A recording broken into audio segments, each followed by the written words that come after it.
अस्सलाम वालेकुम दोस्तों, मिलर ट्रैक्टर की तरफों एक और नोटिफिकेशन आया वा। ये स्पैशली नोटिफिकेशन उन्होंने ਜ਼ਮੀਂਦਾਰਾਂ वास्ते है जिन्होंने ट्रैक्टर की खरीदारी करनी है उन्होंने वास्ते अच्छा मौका वै।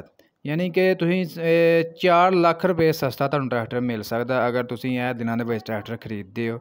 ये स्पैशली ऑफर जी मिलर ट्रैक्टर कंपनी ने हालिया जिस तरह तुहानूं पता है अज तो 4 दिन पहला 5 जून ਨੂੰ यानी कि कीमतां ਦੇ ਵਿੱਚ इजाफा किया मिलर ट्रैक्टर कंपनी ने।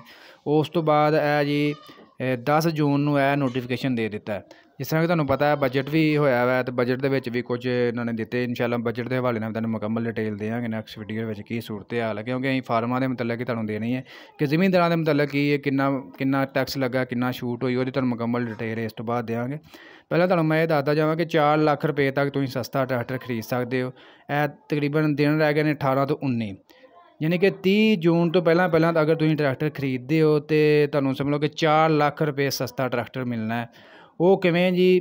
ट्रैक्टर की हुण जिहड़ी मौजूदा कीमत चल रही असीं गल कर लैने आ 385 जिहड़ा 4 व्हील डिलक्स है 53,86,500 रुपये मौजूदा कीमत चल रही है।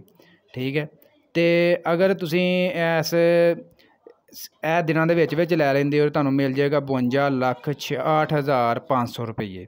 ठीक है, 52,66,500 रुपये का तुहानूं मिलेगा। तो इस तो बाद अगर तुसीं ये ट्रैक्टर खरीदते हो तो ये तुहानूं मिलना है जी 56,63,519 यानी कि 4 ਲੱਖ रुपये सस्ता ट्रैक्टर अगर तुसीं खरीदना चाहते हो तो यह चंद दिनों के तुसीं खरीद सकते हो। 30 जून तो पहला जिहड़ा ट्रैक्टर तुसीं बुक करवा सकते हो। मैं तुहानूं वड्डे ट्रैक्टर की तुहानूं दसी इस तरह सारे ट्रैक्टरां दे विच इस हिसाब नाल जिहड़ी है रेट दे विच इजाफा कर दिता गया। तो बाकी पहला जिहड़ी कीमत थी जिहड़ी पुरानी कीमत है उस तो भी जिहड़ा ਲੱਖ रुपये छोटे ट्रैक्टर तो जबकि इस तो वड्डे जिहड़े 75 तो 85 हार्स पावर ने उन्हां दे उत्ते 1,20,000 रुपये छूट दी है पुरानी कीमत के उत्ते भी।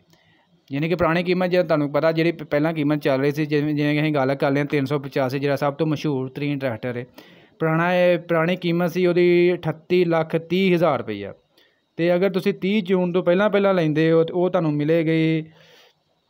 मिलेगा जी 37,10,400 रुपये। ठीक है, यानी कि 1,20,000 मजीद सस्ता। तो अगर तुसीं 30 जून तो बाद लवोगे तो यही ट्रैक्टर जिहड़ा तुहानूं मिलना 40,23,085 भी।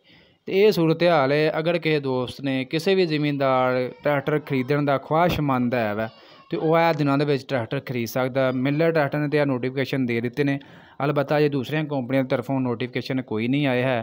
तो ये स्पैशली मैं चलो तुहाडे नाल शेयर कर देने। 10 तरीक ਨੂੰ फिर नोटिफिकेशन आया तुसीं जिस तरह कि स्क्रीन के उत्ते भी देख रहे हो गया नोटिफिकेशन। ये की है जी छोटे जिहड़े ट्रैक्टर ने 50 तो 60 हार्स पावर उन्हां दे उत्ते ਲੱਖ रुपये बचत है। तो जिहड़े वड्डे ने 75 तो 85 हार्स पावर उन्हां दे उत्ते 1,20,000 रुपये बचत दी है। ये उनको समझ तो बाला तारा कि क्यों बचत दी है। ये स्पैशली जिहड़े ज़मींदारां वास्ते स्पैशल ऑफर हैगी है। अगर जिन्ना भी ज़मींदार ने ट्रैक्टर खरीदारी करनी है तो वह चंद दिनों के खरीदारी कर सकता है।